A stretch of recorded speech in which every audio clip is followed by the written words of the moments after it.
Okay, dann begrüße ich euch jetzt auch nochmal herzlich. Schön, dass ihr alle da seid.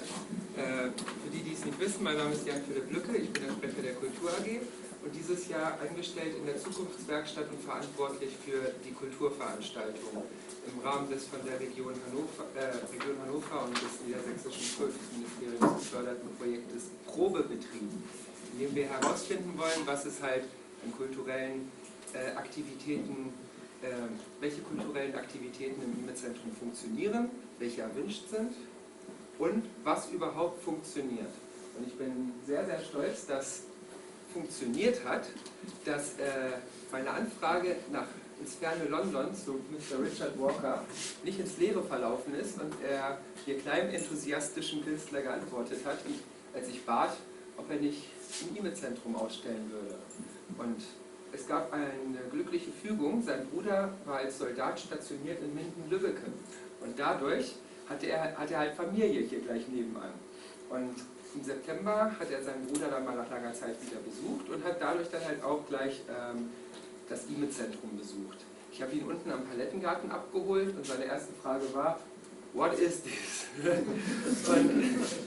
und ich habe es ihm dann in einem 2-stündigen Rundgang erklärt und ich habe ihm auch unsere Räume gezeigt und ihn sehr demütig gefragt, ob er sich denn vorstellen könnte, bei seinem dicken Katalog hier auszustellen. Und er sagte, ja, ich würde sogar 10 neue Arbeiten machen über das Ihme-Zentrum, ich bin gerade inspiriert genug. Und als ich dann vorletzte Woche die Bilder erhalten habe aus London, I felt very honored. Es waren über 30 Werke, die sich auf Hannover bezogen haben oder auf die Erfahrung des Ihme-Zentrums. Manche Bilder schlagen die Brücke rüber nach England, nach London, wo es ja auch viele brutalistische Bauten gibt, zum Beispiel von Erno Goldfinger. Richard lebt selbst in einem Gebäude von Erno Goldfinger, das wird euch sicherlich noch erzählen. Es ist das ehemalige britische Gesundheitsministerium, ihr könnt es euch ungefähr vorstellen. Und deswegen fühlt er sich halt hier auch sehr willkommen. Er lebt seit einer Woche im Ihme-Zentrum und er wird auch noch eine weitere Woche im Ihme-Zentrum leben. Also wer weiß, was aus dieser Ausstellung heraus noch für kreatives Potenzial erwachen wird und in wie vielen verschiedenen Arbeiten das Ihme-Zentrum dann halt auch noch später von ihm auftauchen wird. Wir haben jetzt eine Podiumsdiskussion zum Thema Schöne Kunst im brutalen Panzer. Denn das Ihme-Zentrum ist zwar das krasseste Beispiel, aber nicht nur das Ihme-Zentrum als 70er-Jahre-Struktur hat halt mit Akzeptanzproblemen und mit Leerstand zu kämpfen. Da kommen gerne Leute wie ich auf den Plan. Ich wurde im Oktober 89 geboren. Ich hatte das nicht, so Kindheit in den 70ern und deswegen bin ich auch nicht drüber mit dieser Architektur. Ich liebe sie, ich mag sie wirklich gerne. Ich kriege dann eher so in der List so das Grause. Und meine Generation, das merke ich schon, die entdeckt das anders als zum Beispiel meine Eltern, die bei Noppenbohlen aus Linoleum ganz schnell wegrennen und so weiter. Und das ist sehr spannend, weil das ist generationenübergreifend. Die Podiumsdiskussion heute soll halt auch dafür da sein, dass diese Räume oder diese Flächen junge Menschen inspirieren. Junge Menschen, die vielleicht kein Geschäft aufmachen wie ein Schuhladen oder irgendetwas anderes, was wirtschaftlich tragbar ist, aber die das Leben schöner machen und die Stadt schöner machen und dafür sorgen, dass Menschen in diese Stadt kommen. Zum Beispiel, wenn diese Stadt Kulturhauptstadt Europas 2025 ist. Ich meine, das muss man sich dann mal überlegen. Wir haben hier 100.000 Quadratmeter Leerstand und eine zweite Etage im Erdgeschoss. Man muss den Deichmann erstmal erklären, dass der hier oben rein soll, wenn alle anderen da unten sind. Und so ergibt sich die Chance für kulturelle Aktivitäten und kulturelle Nachnutzung für gewisse Flächen. Ich weiß selbst, es kann nicht komplett Kultur sein, aber gewisse Teile schon. Und darum soll es auch heute gehen. Und jetzt gebe ich ab an unsere wunderbare Runde und an unseren tollen Moderator des Abends heute Abend, Herrn Merlin Schumacher. Vielen Dank. Hallo, ich glaube, Richard, you wanted to say something? Yes, but I think Jean-Philippe has said it all for me, actually, by the sounds of it. I mean, I apologise, I am not very good German, so I'll speak slowly in English, if that's okay with everybody. But I really think from the gist of what Jean-Philippe was saying, I think he pretty much took away everything I want to say. No, absolutely not. No, he says. Anyway, thank you for coming, everybody, and I'm very pleased and honoured to be here in Hanover.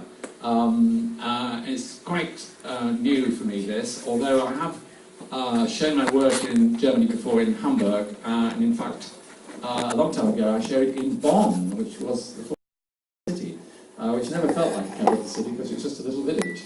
But that was quite an experience. And I've actually shown also in a gallery in Berlin. So I'm moving around Germany, city by city. So anyway, it's a great honour to be here, and with an eminent panel here. And I feel like I'm on television. So I just want to say that one of the reasons that this appealed to me was that I'm in a very similar situation in London. I live in the Elephant Castle, which is probably already said, which is very much at this point, as the Ihme-Zentrum, has been almost like a beached whale in the middle of the city, which no one really knows what to do with. And what they're trying to do is appeal to professional people to go and live there. Fortunately, I'm in a protected building, and no one could do anything to it, which is good. And it was built in the early 60s, and this was built in the 70s. So we've got a sort of similar period of what I would call architectural optimism of the time, and we're going to discuss this evening all about that, really, and the brutalist, the monumental brutalist architecture which has divided so many opinions over the years, and interestingly enough, it seems to be getting a revival now. Certainly in Western Europe, it's just a very interesting whole collision of ideas and young people, older people, experiences, certainly post-war architecture and all the divisions that it threw up. I think this can only be an interesting debate. So I'd just like now to thank everyone that's been involved and everyone I've met, and I've been treated so well since I've been here. And I think Jean-Philippe said it was I had a very short visit in September, just a couple of months ago, and I've done all this work since that time, so I've worked very, very quickly, but I think that I had an energy that came from somewhere. I'm not quite sure where it came from. So I'd just like to thank everyone that's been that's welcomed me and being so all-consuming. I think probably the expression is, and especially he's gone now. Where's he gone? to Jean-Philippe, who basically discovered me on the internet. So anyone who's got any doubts about social media and the value of social media, that proves the point that things can happen, because this time last year I never even considered this, and then Jean-Philippe sort of contacted me through the internet, and I just said yes. So here I am on my yes. This is what's happened. So that's all I'm going to say. Thank you very much. Ja, den Mann, weswegen wir heute Abend hier sind, Richard Walker, haben wir jetzt schon gehört. Bei uns auch noch im Gespräch ist Professor Ekkehard Bollmann, Architekt und auch Zeitzeuge des Brutalismus und auch Mitarchitekt des ehemaligen Kröpcke-Centers, das ja mittlerweile umgebaut wurde. Außerdem noch da Sebastian Stein vom Ruine HQ. Das ist und von der Zukunftswerkstatt, das ist ein Working Space, sage ich mal, für Künstler hier im Ihme-Zentrum, der noch im Aufbau ist. Läuft schon? Läuft schon, sehr gut. Ja, mein Name ist Merlin Schumacher, ich bin heute Abend der Moderator. Ich heiße Sie nochmal herzlich willkommen. Schön, dass Sie alle da sind. Wir sind eine relativ kleine Zahl. Ich würde sagen, wenn es Fragen gibt, melden Sie sich einfach. Und wir halten die Diskussion in einer guten Mischung aus Deutsch und Englisch, damit Richard nicht ganz außen vor ist und wir alle irgendwie einigermaßen zurechtkommen. Ja, meine erste Frage, Richard, why brutalism? Why not? Why brutalism? Well, in the context of this talk, about it being influential with artists, I think it's all about truth. I think artists really set out, or they should, set out looking for truth. And, you know, if you lie to yourself, you know, what's the point? So you've got to be truthful about what you do as an artist. And I think as a sort of symbolism, brutalism is a lot about simplicity and the sort of monumental forms and the sort of sheer sort of audacity of the whole movement. And the fact it was quite short-lived is quite interesting as well, because there was so much opposition, even though people said at the time, oh, well, this is the popular, it was popular. I don't think it actually ever was popular in the sort of popular sense of the word. I think architects told people that it was popular, and I think that people made up their own minds about it. And I think that is probably at the root of it, is the fact that you had to make your own mind up about it, and it divided people. You had opinions about it. And I'm trying to think of, and I can't really think of many architectural movements that had so many opinions directed towards it. And just to answer your question, a rather long way round, I think it's simplicity and truth, and honesty, and directness. Thank you. Professor Bollmann, gleiche Frage an Sie. Warum Brutalismus? Warum Brutalismus? Oder erstmal müsste man sagen, was Brutalismus ist, beziehungsweise was es auch nicht ist. Ich glaube, die meisten von Ihnen wissen dass das nicht etwa von brutal kommt, sondern von Betonbrüt, also von dem Sichtbeton, den zum Beispiel Architekten wie Corbusier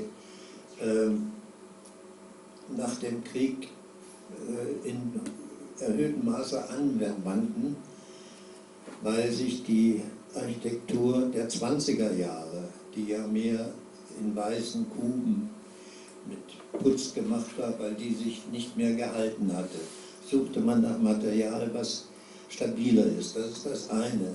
Zum anderen, wenn ich an unsere Generation denke, die wir ja, diese Dinge gemacht haben, wir wollten eigentlich die Architektur der Nachkriegszeit, die unmittelbare Architektur der Nachkriegszeit, die ja sehr bescheiden, ruhig, einfach war, auch sein musste, vor allen Dingen, wenn man daran denkt, dass es ja kaum Materialien gab und sehr wenig Mittel gab.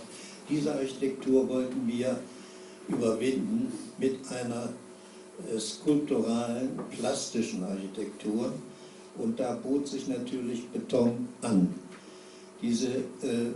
Obwohl das nicht zwangsläufig ist. Ich habe ja im Januar hier einen Vortrag gehalten über Brutalismus, und da habe ich auch Beispiele gezeigt, die zum Beispiel in Ziegeln gemacht wurden.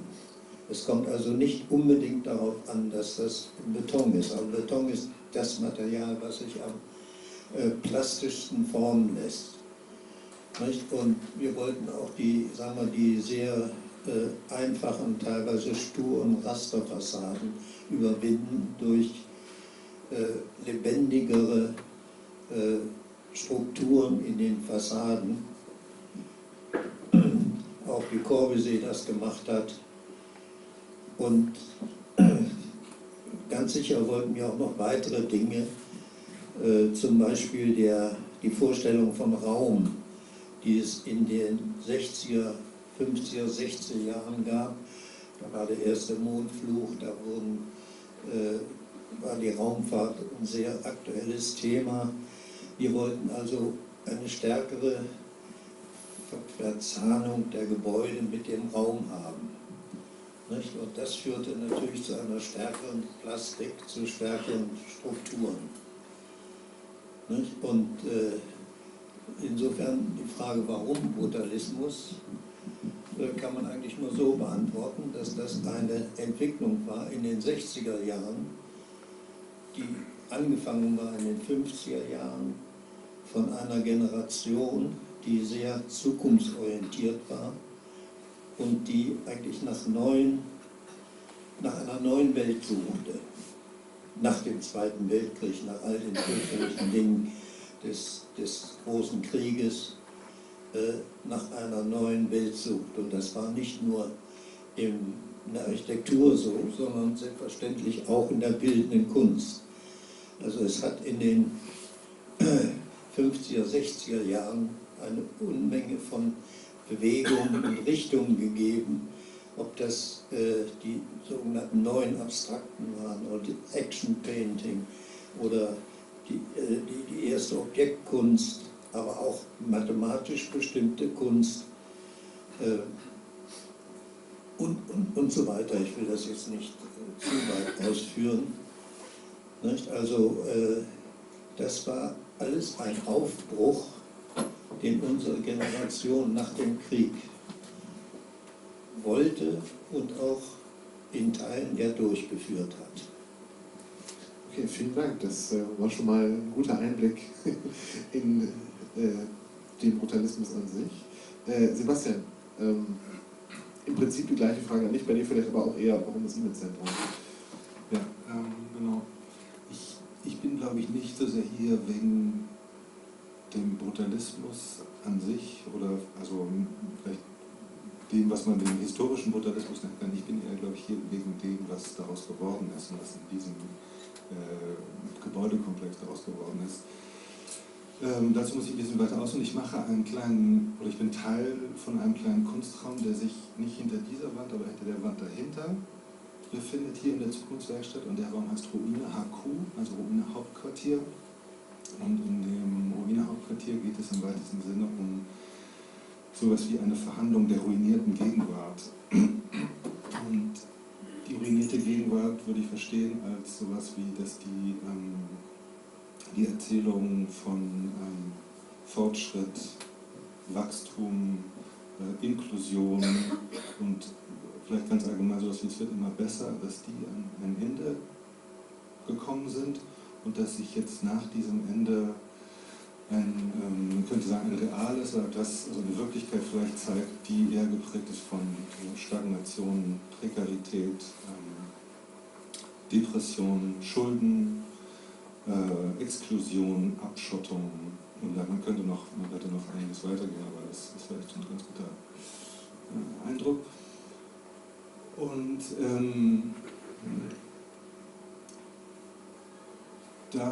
um sozusagen diesen historischen Moment oder sowas zu fassen, haben wir sozusagen, oder habe ich versuche mal, also ich bin Teil von mehreren Leuten, die sozusagen immer involviert sind, aber ich bin schon derjenige, der sozusagen den Mietvertrag hat und die Anträge schreibt, das ein bisschen zusammenhält.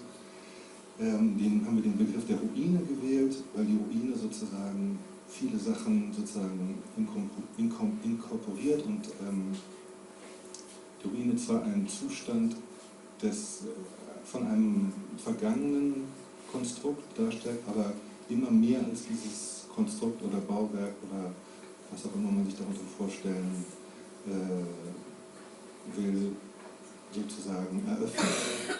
Also durch sozusagen die Risse und die Leerstellen und die Nichtorte und die Dysfunktionalitäten in einer Ruine, in einem nicht funktionierenden Zusammenhang sozusagen eröffnen sich sehr viele Potenziale, Möglichkeiten,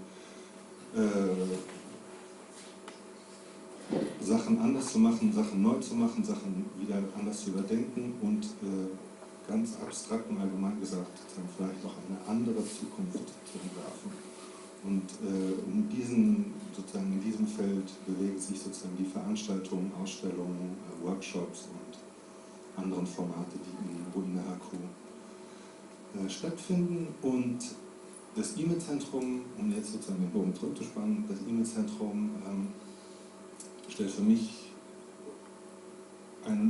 sozusagen einen Knotenpunkt von diesen ganzen Entwicklungen dar, weil sozusagen nicht nur die materielle Beschaffenheit jetzt auf sowas wie eine Ruine hindeutet, sondern eben auch vielleicht sozusagen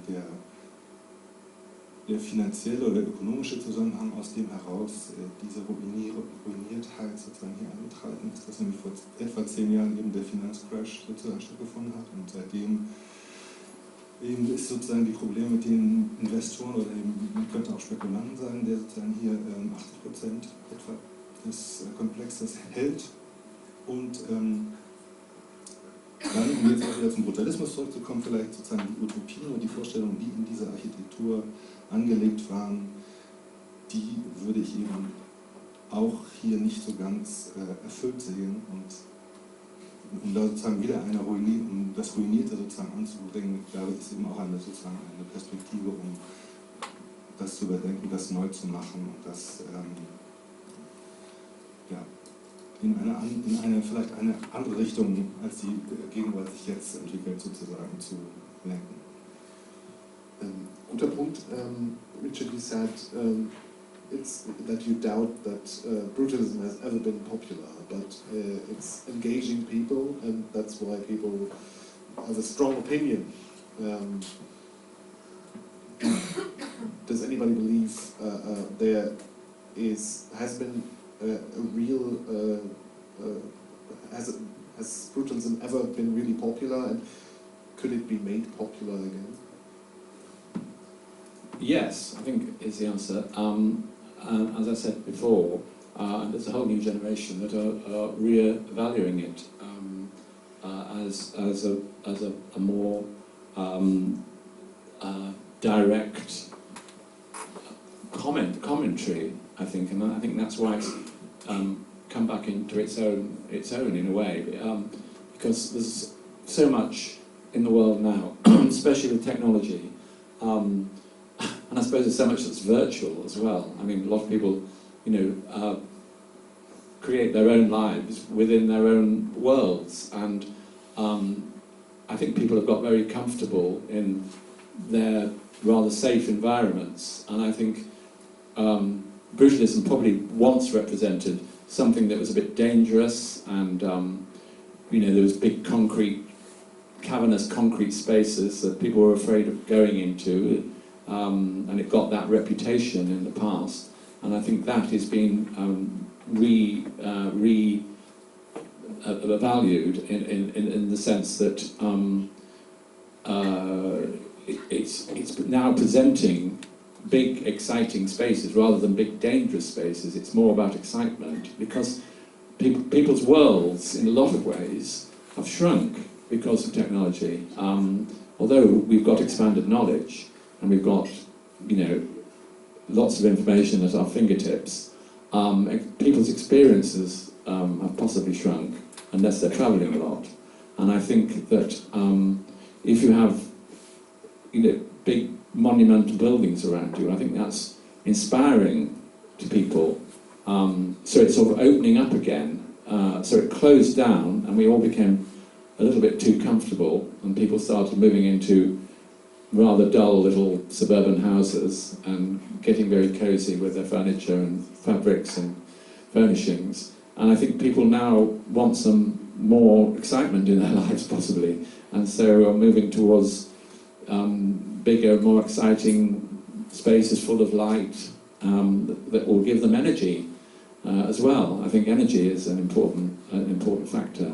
And I'm not saying this is going to be a mass movement, but I think certainly with the younger generation, I think there's something happening, even as we're sitting here. And why are we sitting here having this conversation? Because this has suddenly become important, and it's also crossing over generations and crossing over cultures and crossing over nationalities.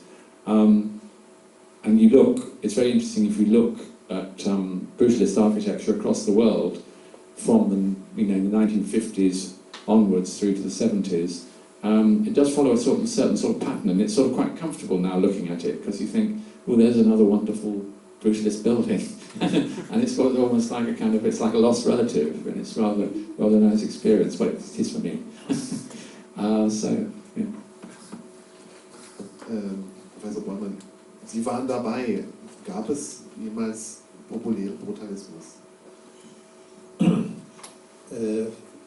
Ganz sicher war die Akzeptanz in den 60er Jahren bis genau 1973, da komme ich gleich drauf, sehr viel größer als dann später.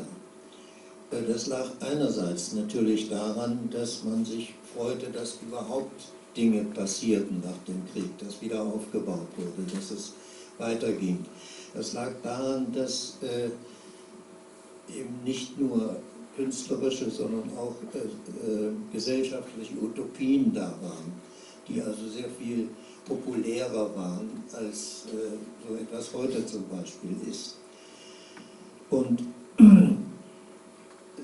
es war ja damals wirklich so, dass die Dinge aufgefasst wurden als der Anfang einer Entwicklung, nicht etwa als der Endpunkt, als der Kristallisationskern zum Beispiel beim Kröpcke-Center für eine sozusagen neue Innenstadt, nicht, oder weiterentwickelte große Innenstadt.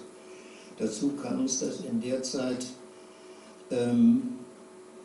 die Voraussagen für die Entwicklung, zum Beispiel von der Bevölkerungszahl, unglaublich optimistisch waren in Deutschland. Die statistischen Landesämter, die haben uns Zahlen gegeben für die Entwicklung von Städten, die also sich später als astronomisch herausgestellt haben. Und das lag einfach daran, dass man in den frühen 60er Jahren in der Stadt oder auch in Deutschland Bevölkerungsentwicklung von 1,5%, in manchen Städten sogar 2% pro Jahr hatte, und dann hat man das nach oben fortgeschrieben. Und dann kam die Pille und dann knickte das ab. Ganz simpel. Und eine zweite Sache, die noch eigentlich viel wichtiger ist, 1973 gab es die Ölkrise. Und bei dieser Ölkrise wandte sich sozusagen das Interesse. Nicht die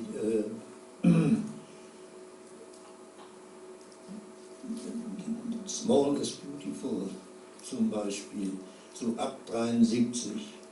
Und wie das in Deutschland so ist, dann sehr konsequent und auch ängstlich wurde die Abkehr von dem, was bis dahin gemacht wurde, vollzogen. Und in Nostalgie. Nicht? Und es gab dann ja nicht nur, sagen wir, auf künstlerischem und architektonischem Gebiet diese Nostalgie, sondern auch politisch, wenn man an die Restauration denkt. Nicht? Und wenn ich mir das heute angucke, wie restaurativ plötzlich nicht nur in Deutschland, sondern auch in unseren Nachbarländern teilweise die politischen Entwicklungen sind, dann kann einem schon ein bisschen bange werden. Nicht?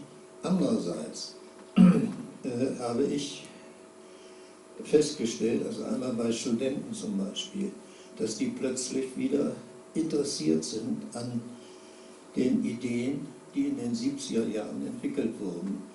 Nicht? Sozusagen der Steinbruch der 70er Jahre wird wieder freigelegt, dass sie auch Beton mögen, zum Beispiel. Nicht? Wobei das aber im Grunde genommen zweitrangig ist. Nicht? Also, und es gab dann ja eben diese nostalgische, die Postmoderne, die absolute Umkehr und Orientierung auf die Vergangenheit. Und das hat sich allerdings so in den 90er Jahren dann doch wieder gewandelt. Nicht? Also da sind, wenn man sich das anguckt, was heute gebaut wird, das ist ja nicht mehr nostalgisch.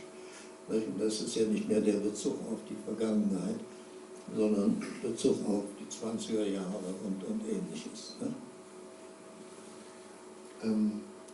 So ganz generell mal böse gefragt, wenn ich so ein sichtbetongebaute Gebäude baue und es steht einfach so da, dieser Sichtbeton wird schnell dreckig, habe ich das Gefühl, und ist oft ungepflegt. Es ist einfach notwendig, dass da ein bisschen mehr, oder reicht so ein populäres Interesse daran, um so ein Gebäude irgendwie auf dem Stand zu halten.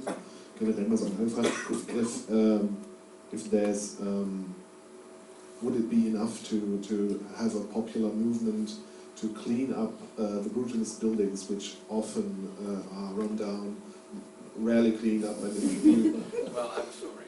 Huh? I have a story about You have a that. story about that. Would you like me to tell you a story about that? Sure. It's quite funny. Long time ago, I was at a rather informal dinner party in someone's kitchen, and we were all sitting on benches, and it was full of rather grand, eminent people, actually, all basically around the kitchen table, having a kind of stew or goulash, and I was put in between two rather eminent people. On one side was Rabbi Julia Neuberger, who is very high up in the Jewish world in London, and is quite a commentator on everything. And on the other side, I had architect Dennis Lasdon, who of course is brutalist and built the National Theatre in London, amongst other rather grand buildings, and I'm sure you know the work of Dennis Lasdon. So I had a big dilemma: who do I speak to? And of course it would have to be the architect. So I thought, I didn't really want to make a fool of myself, because I had realised who he was, or I think someone had told me who he was. He didn't actually introduce himself. And I thought, well, I'm not going to make a fool of myself by asking a stupid question. So I thought, well, what am I going to say? And I actually decided on the maintenance of the National Theatre, because it had got very stained in its early days, and it had watermarks all running down the side. And I basically jumped in and said, what do you think of the maintenance? What do you think of the standard of maintenance? And he looked at me in horror and said, don't ask me that question. He said, that's the last thing I want to talk about. Anyway, he then proceeded to talk about it for half an hour, non-stop, and I didn't say anything. So, to go back to your original point, that is a big issue, and I think it's still a big issue, because there's a lot of buildings that are in a pretty bad state. But I think maybe you will agree with me that brutalist buildings need just as much attention as any other building, going back in time. And the lavish attention that buildings from the 16th, 17th, 18th centuries get, why can't, modern buildings from the mid-20th century get the same attention? Sebastian, würdest du dir wünschen, dass generell in der Öffentlichkeit mehr Interesse besteht, und würdest du hoffen, dass der Investor bzw. Besitzer des Gebäudes dadurch mehr Druck bekommt, das Ihme-Zentrum wieder instand zu setzen?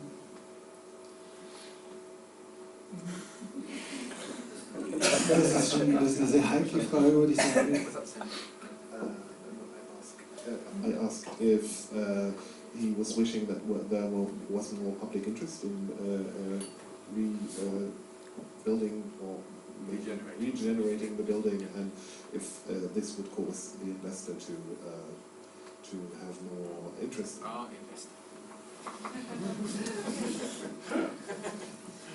Also ich muss tatsächlich sagen, ich finde es gar nicht so schlecht, wie es ist im Moment. Also es hat natürlich seine Schwierigkeiten, aber ich sehe eben eher sozusagen die Leerräume und die Freiflächen, und das sozusagen, da müsste man vielleicht einen Druck aufbauen, dass die nicht der Öffentlichkeit sozusagen vorenthalten werden, dass sie einfach vor sich hin man könnte sagen, mit Wert aufladen, weil die Gefahr besteht ja immer, dass einfach verkauft wird für das, was ja viel passiert mit Eigentum, Immobilien, dass die einfach 3-4 Jahre leer stehen oder von irgendwem bewohnt werden, dann wird keine Ahnung, ich kenne mich nie aus, aber man könnte durchaus sagen, 1/3 mehr oder was verkauft. Und die andere Gefahr, die es natürlich auch gibt, ist, dass es einfach komplett durchsaniert wird und dann etwas darstellt, was gar nicht mehr offen ist, sondern gleich eine gewisse sozusagen wie sagt man, Klientel, eine gewisse Kaufkraft sozusagen braucht. Und damit wird das auch verloren von der Öffentlichkeit. Und ich stecke tatsächlich auch nicht so in diesen ganzen Informationen drin, aber ich würde mir, was ich mal gehört habe, was ich eine ganz gute Idee fände, ist sozusagen, dass es gar nicht einen Besitzer dieses Komplexes geben würde, sondern dass es einfach mehrere geben würde und dadurch auch eine Diversität sich einstellen würde und sozusagen verschiedene Leute an diesem Gebäude und die Möglichkeiten, die da drin stecken, bauen. Eine Sache, die tatsächlich auch schon passiert, zwar sehr langsam ist, auch ausgehend ursprünglich von der Zukunftswerkstatt, ist sozusagen diese Arbeit an einer Kulturetage oder an der Idee einer Kulturetage, wo sich vor mehr als einem Jahr mehr als 20 Leute zusammengetan haben und zusammen überlegt haben, wie man eine Etage oder einen großen Teil im Ihme-Zentrum sozusagen kulturell nutzen könnte, in einem eher offenen Modus und ja, sowas, also solche Initiativen oder solche Sachen, das würde ich mir sehr viel mehr wünschen, als und sozusagen ermöglichen, also dass das ermöglicht wird, das würde ich mir sehr viel mehr wünschen, als dass der Investor das komplett saniert eigentlich.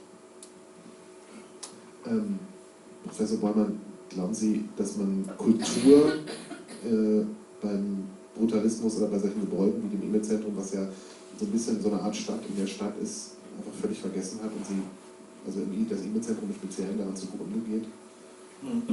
Also vergessen ganz sicher nicht. Ich meine, ich stimme da vollkommen zu. Es kommt also ganz stark auf die zukünftige Nutzung an und auf die Möglichkeiten, auf das Potenzial, das hier ist. Und gerade in London gibt es ja das Beispiel vom Kurator-Center. Das war ja eigentlich ganz ähnlich wie das Ihme-Zentrum und da sind heute vor allen Dingen auch kulturelle Nutzungen drin. Nicht? Und Ihre Frage war ja auch noch sozusagen nach dem Erhaltungsgrad oder Möglichkeiten von Beton. Ich war vor einem Jahr in Israel und da gibt es in Beersheba sozusagen eine Stadt, die in den 60er Jahren gebaut wurde, eine Universität, die Ben-Gurion-Universität, die sozusagen aussieht wie von Corbusier persönlich. Nicht? Und die ist wunderbar erhalten. Das liegt natürlich ganz stark einmal an dem Klima, das Wüstenklima. Die haben vielleicht in 2 Jahren einmal Regen oder so etwas, ich weiß nicht ganz genau. Und zum anderen haben die sehr viele Versuche gemacht in Bezug auf den Zuschlagstoff im Beton. Nicht? Also wenn ich dann zum Beispiel ans Kröpcke-Center denke, wir haben da einen Fehler gemacht, dass die Betonflächen zu rau waren. Und dadurch verdrecken sie natürlich. Nicht? Und das kann man als Patina sehen und eigentlich ganz prima finden, aber das ist offensichtlich nicht die allgemeine Haltung.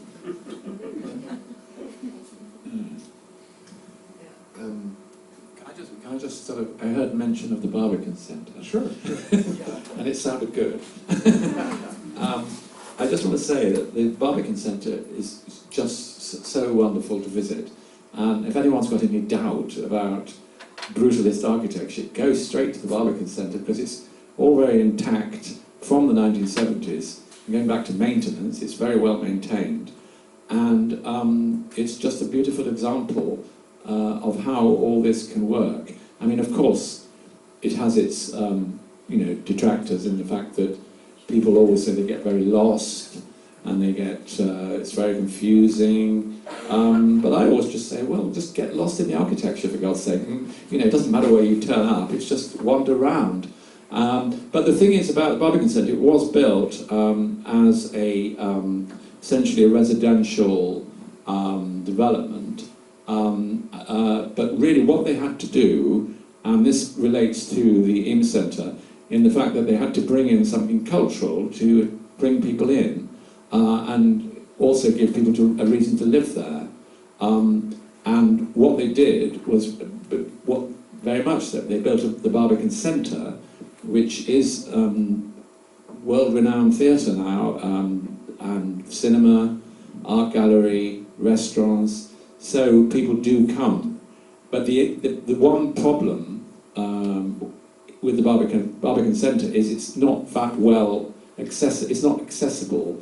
Transport's not that good. You have to get on 2 buses or 2 tube trains to get there. So it's a little out of the centre. But in a way, I think that's that's part of it, because it's like a destination in itself. So when you get there, there's lots to do, and I can see. Well, in an ideal world, this could be like the Barbican Centre if it had the money and the enterprise and the infrastructure. So there are good examples for the future of things like the Ihme-Zentrum. Indeed, yes. Richard, you live in a brutalist building. I do. Well, actually, officially, it's not really brutalist. I mean, now we're coming into a much more defined area. What actually defines brutalism? I mean, I'm not absolutely certain. I'm sorry to disappoint you that this is actually brutalist here, because if you look at the flats, it's more like sort of monumental modernism. I'm not sure. I'm not sure. I mean, there's a very fine line here. I think. My building, built by Erno Goldfinger, who built Trellick Tower, which is probably the more famous building in London, he built it as an office block originally. It was Alexander Fleming House, which turned into the Ministry of Health in the 1960s. And in the late 90s, early 2000s, it was converted into flats. Now that was quite an interesting thing at the time, because that wasn't happening very much, where commercial buildings were being converted because they didn't think it was going to work, converting the spaces, big office spaces, into smaller apartments. So it was a bit of an experiment at the time. So it is now, because it's 4 blocks grouped around a central courtyard and pond, it is now 430 flats of all different sizes. And unfortunately, it wasn't done very well. The conversion was a little bit, it was a bit of, I think, a bit of a cheap conversion. The flats are very odd, strange shapes. They've carved all sorts of space out of bigger spaces, and I don't think it's that good. But having said that, it is a listed building. It's grade 2 listed, so they can't do anything to it. It's also the whole of the outside structure, which is basically the windows, the entrance foyer, the courtyard are all protected. The only things that aren't protected are the flats inside, which are not worth protecting really. But there's some rather wonderful coloured glass windows. In fact, here I've got some cards showing that if you want to see that. And there's some wonderful glass walkways. So there was lots of wonderful details, and it's very monumental. Basically, people say, oh no, it's not brutalism, it's monumental modernism, which is basically started in the Bauhaus period and picked up by Corbusier. I don't care. It's brutal to me, and it's brutal to everybody else, and it's just lots and lots of concrete. I'm really actually very pleased to be there, and I've only moved there last year. And when I moved, I thought, this is the start of something new. For me, my work, it'll take my work in a different direction. It'll make me able to use my building as my subject matter. It'll make me bring people in, and my work will start becoming the building, and the building will start becoming the work. And it's worked so far. I've done tours of the building for the 20th Century Society, which is a society in England which celebrates 20th century architecture and the protection of those buildings. So I'm feeling very much in the centre of all that. And I thought, when this year came around, I thought, well, I'm going to do something different. I'm going to do something that's involved with all this idea, and that's the story of me being here. And it was all And I'll go back to Jean-Philippe for a moment, because he was the one. Without him, this would not happen, or we wouldn't be sitting here. So all thanks to him. And I must say that I'm enjoying every minute of being here. Um nochmal auf das Ihme-Zentrum als Lebensraum zu kommen. Wenn man das Ihme-Zentrum so sieht, hier am Rand von Linden, sage ich mal, als so eine Art Wall am Fluss, wenn man aus der Innenstadt kommt, fühlt es sich für mich so ein bisschen an, als wäre das sehr separiert vom Rest der Stadt. Als wäre es quasi, als wollte es gar nicht, dass man reingeht, als wollte es gar nicht, dass man, wollte auch die Architektur irgendwie nicht, dass man sich da integrieren kann.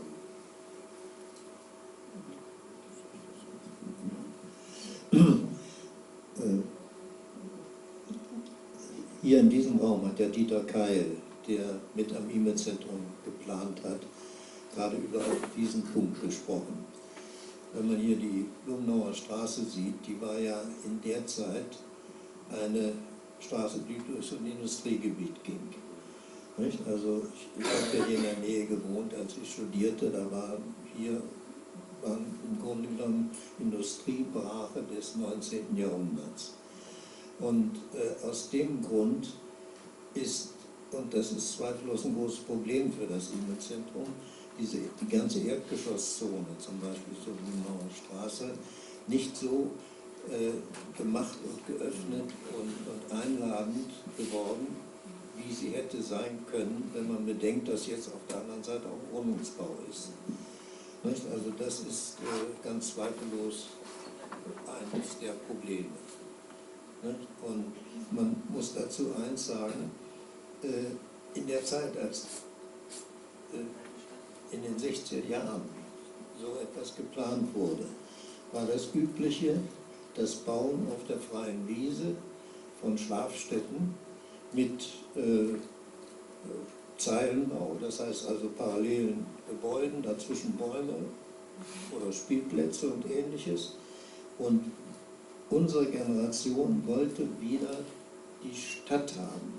Die Stadt mit den unterschiedlichen Funktionen, mit Kommerz, mit Wohnen natürlich und auch Kultur, vereint zu einer großen Einheit. Und das war ganz zweifellos der Gedanke hier beim Ihme-Zentrum. Und Sebastian, würdest du sagen, dass das Ihme-Zentrum, oder sagen wir mal, wie könnte man das Ihme-Zentrum in seiner jetzigen Form, ohne es großartig baulich zu ändern, öffnen nach außen? Hast du da, oder habt ihr vom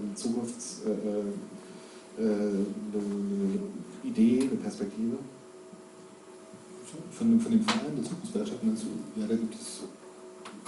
Ich muss sagen, ich bin zwar Mitglied des Vereins, aber ich bin nicht so involviert. Ich bin eher so ein bisschen ein schweigender Sympathisant und interessiert. Aber ich weiß zum Beispiel, dass die Architektur AG, da gibt es zahlreiche Pläne, es gibt viele Vorschläge. Aber im Detail kenne ich die jetzt, würde ich jetzt nicht hier vorwagen, die sozusagen präsentieren. Aber ich denke, eine Möglichkeit wäre natürlich sozusagen baulich was zu ändern. Die andere Möglichkeit wäre einfach irgendwie das so attraktiv zu machen, dass hier Leute herkommen wollen würden. Ja? Und Jan-Philipp hat vorhin gesagt, 100.000 Quadratmeter Leerstand, da muss ich ja irgendwas machen lassen. Im Prinzip. Man muss eben einfach sehen, wie man an die rankommt vielleicht. Und dann, ja, keine Ahnung. Also, ich denke, wir müssen natürlich auch getragen werden von, also es ist eben die Frage, es muss getragen werden von einem Haufen Leuten, die was machen wollen, denke ich. Also diese Top-Down-Pläne, dass hier irgendwas reingesetzt wird, was dann angenommen werden soll, da glaube ich nicht dran, dass sowas funktioniert. Andererseits ist es eben einfach Stadt, die Lage in der Stadt ist ja eigentlich so absurd gut, dass es gar nicht besser geht.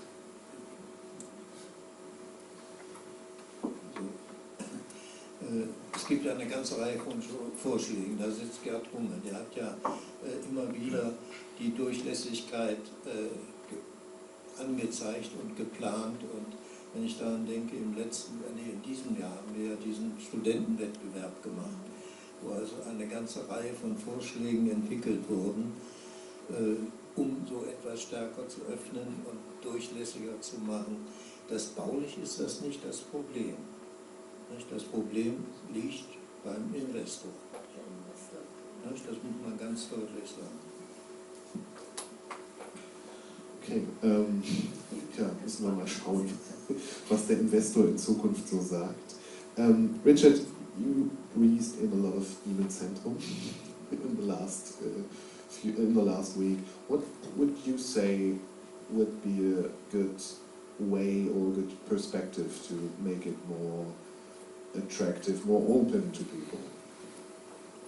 Well, I think it's happening already with this, really, where we're sitting now. I think this can only expand. I think that one of the problems is the the logistics of the building. I mean, it is quite a complex building, and especially with its semi sort of ruined state and its semi built up state. I mean, that's a state I actually rather like, to tell you the truth, but it's not going to be like that forever. From my point of view, which is probably a little bit a kind of niche point of view, these sort of places always interest me, and when they perhaps go too commercial and too far, they lose their interest, because they just become another place to go. I mean, I'm just going back to London again. That hasn't happened in the Barbican. It's kept its integrity, the Barbican, and it's very much you are visiting a one wholeness of a development. And also the South Bank with Dennis Lanston's National Theatre, the Royal Festival Hall, which is another spectacular building. I mean, these are all destinations for people to visit, for where the architecture wins out. So what I'm trying to say is that you have to have amenities, obviously. You have to have bars, restaurants, shops, and all the trappings of modern life. But you have to have a wonderful experience, spatial experience and architectural experience as well, for it to mean anything.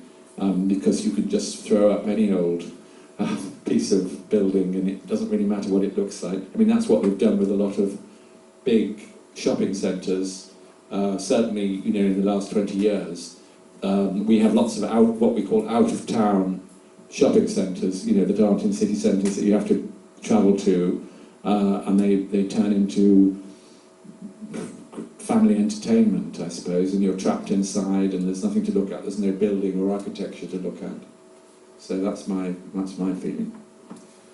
Sebastian, eure Initiative heißt Ruine, Hauptquartier. Wenn das Ihme-Zentrum jetzt aufgemöbelt werden würde dieses Ruinöse verloren gehen und würde das Ihme-Zentrum damit seinen Charakter und seinen, ich sag mal, negativen Appeal verlieren? Ja, das kommt ganz darauf an, wie es dann tatsächlich aussieht. Also die große Stichwort ist natürlich Gentrifizierung. Wenn hier sozusagen überall Bars wären und sozusagen die Szene wäre, dann könnte das natürlich sehr schnell auch sich in anderen, also keine Ahnung, dann da wo das sozusagen wandert dann das Geld hin, also wie man es in vielen Stadtentwicklungsbeispielen sozusagen gesehen hat, dann werden diese Preise immer höher und dann werden da wieder sozusagen die Leute, die es vielleicht ursprünglich heraufgebaut haben, rausgedrängt. Aber also ich keine Ahnung, ich sehe jetzt nicht, dass so schnell hier was passiert, ehrlich gesagt. Insofern mache ich mir da keine Sorgen, aber ich bin da das ist auch keine Ahnung. Also, ich denke ja genau genommen, die Gegenwart ist ruiniert, insofern lässt sich da schon irgendwas finden. Nein, aber ich fände das gut, wenn hier wirklich, also vielleicht nochmal da zurück zu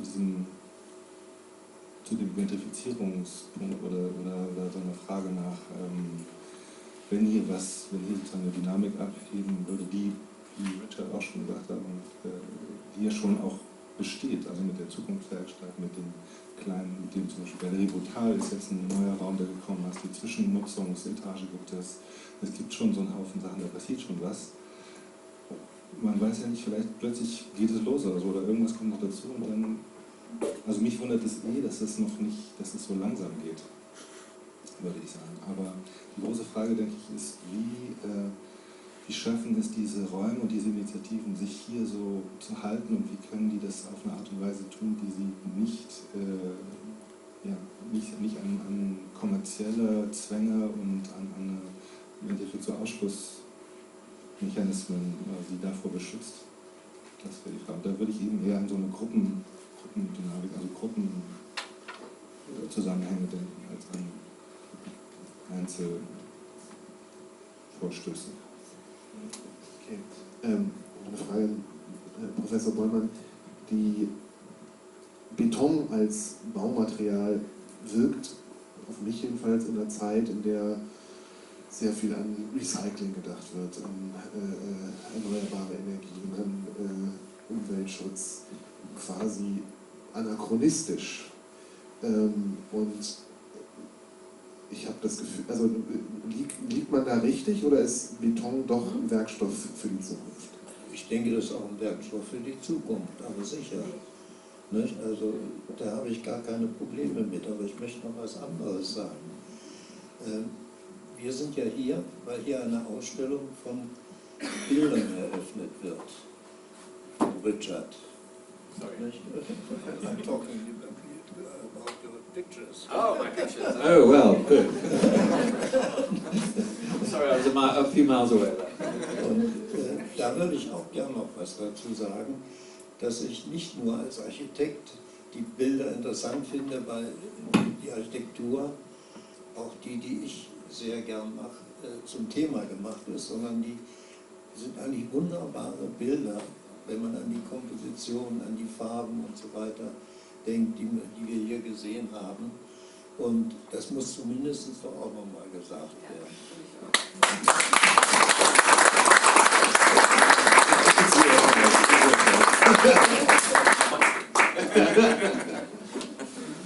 I think that was good. It definitely was. It definitely was. Thank you. The pictures are actually a good point. I was going to ask about how does the Ihme-Zentrum inspire you? Well, I think I said earlier that I was kind of ready for this in a way, because it was almost tailor-made when I arrived, because it was what I've been thinking about anyway, and this whole thing about regeneration from neglect, I suppose the two together, are very neglected. I mean, I'm quite interested in sort of, just the textures and the colours, over a period of time. And I think that brutalist architecture it's very obvious, when something's been neglected, because it can't be hidden, because it uses such honest materials, and you see those different materials deteriorating in a natural way. And I think that fed into my whole interest in modernist architecture over the years, and also my visits to Germany before, this is pretty much a continuation of what I always do. And if someone commissions me to do some work, the best commission I can get is for them to say, do your next piece of work, and just doesn't matter what it is, just do it, and I will, buy that, which is actually, a wonderful vote of confidence in what you do and how you do it and your style. And I think more importantly with me is, as much as the end product, is the idea, the concept, the location where it's going to go, for instance here, and in a way I suppose I'm an outsider, I'm an Auslander that's come in and given my impression on your your environment, but it fits in with, you know, my impressions of the environment that I've come from myself. So it's got continuity, I think. And I'd just like to say at this moment, I hate to get political, because I'm not very political, but I think everyone's suddenly become political these days. Britain, as you probably noticed, is going through a complete crisis. And all I can do is apologise. I'm not even going to mention the word, but we are going through an existentialist crisis, and it has divided the country hugely. And I think it's completely tragic. And in a way, I like to sit here almost as an ambassador, a cultural ambassador even, for my country, saying, we're not all like that. I feel very much part of, you know, a one Europe. I know there's lots of, you know, all over Europe there's a lot of uprisings of all sorts of shapes and sizes, I suppose.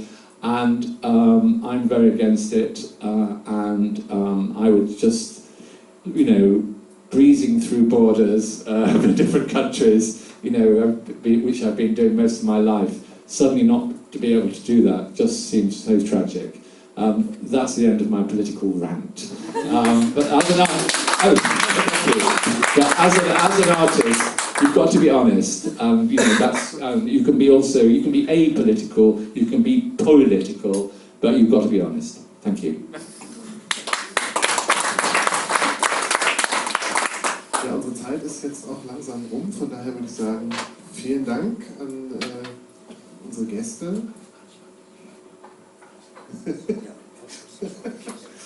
Richard fragte gerade, ob Ausländer ein Wort ist.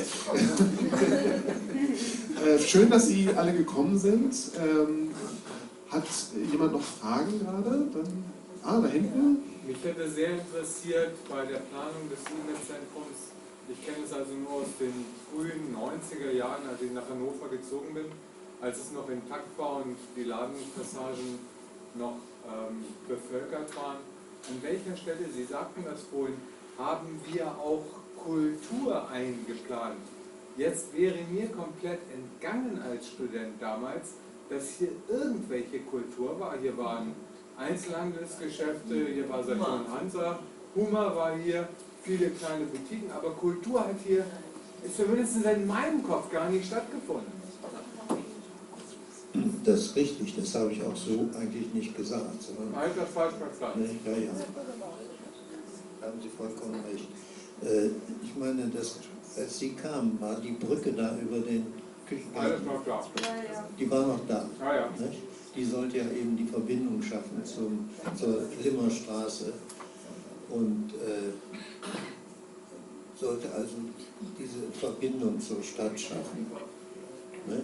Aber eine Kulturfläche im Ihme-Zentrum, in der Planung, wäre mir völlig unklar, wo es hätte stattfinden sollen. Nein, so habe ich das nicht gemeint, ich glaube auch nicht gesagt. Alles gut, es war kein Vorwurf. Es war nur ein Leben, Kommerz, Kultur in einem Nebeneinander als Stadt in der Stadt. Und da fehlt mir, Leben habe ich gesehen, Kommerz habe ich gesehen, Kultur nicht. Ja, ich weiß nicht, ist nicht so ganz gerecht. Also es ist halt schon so, dass in der Zeit ja auch in der Altstadt, in den Altstadtfesten viel passiert ist. Und es gab damals auch sehr viel von Kunst im öffentlichen Raum, die uns immer noch übrig geblieben ist. Und da hat es auch Objekte im Ihme-Zentrum gegeben und auch auf diesem Einkaufsplatz. Die sind jetzt teilweise im Küchengarten und auch gegenüber verteilt worden. Aber das war damals tatsächlich auch die Idee, aus dieser Einkaufspassage auch einen kulturellen Ort zu machen. Und die Idee war eben eine funktionsüberlagerte, lebendige Stadt für Fußgänger, die frei von dem Verkehr war. Und da gab es auch eine Fußgängerzone, die das wiedergegeben hat. Also es gab jetzt keine freien Kulturräume, so nicht kommerziell, aber in dem Rahmen, wie städtische öffentliche Kultur in der Innenstadt war, ist das auch hier im Ihme-Zentrum gewesen zu der Zeit. Vielleicht eine Definitionsfrage von Kultur. Ja, klar. Gibt es weitere Fragen? Also ich wollte vielleicht nochmal auf diesen, also das, was mich an diesem Brutalismus oder an der Betonstruktur. Also da war ja vorhin die Frage, also wenn man so hohe Gebäude bauen will, dann kommt man an Beton fast gar nicht vorbei.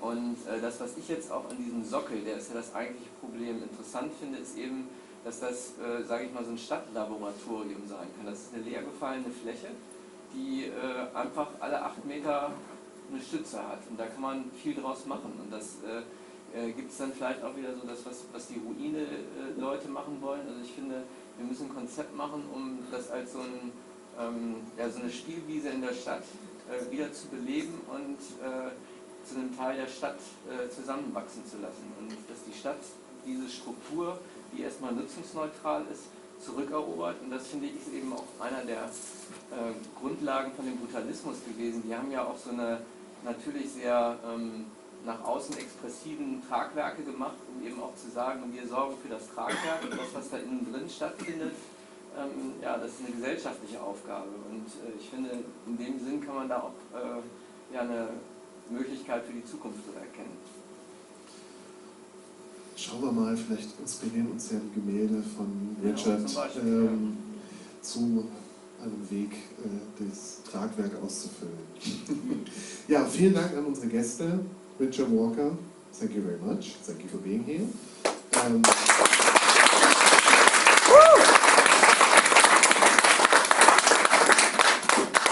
Professor Ekkehard Bollmann, vielen Dank für die architektonische Perspektive. Und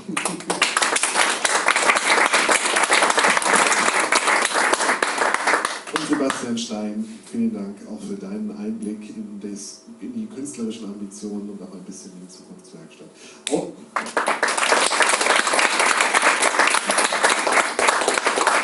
Der Zukunftswerkstatt an sich und Jan Philipp im Speziellen möchte ich auch nochmal danken dafür, dass wir die Gelegenheit hier hatten zu sprechen. Und ich wünsche Ihnen noch einen schönen Abend und viel Spaß in der Ausstellung. Please look at the pictures, they are for sale. Vielen Dank, Merlin.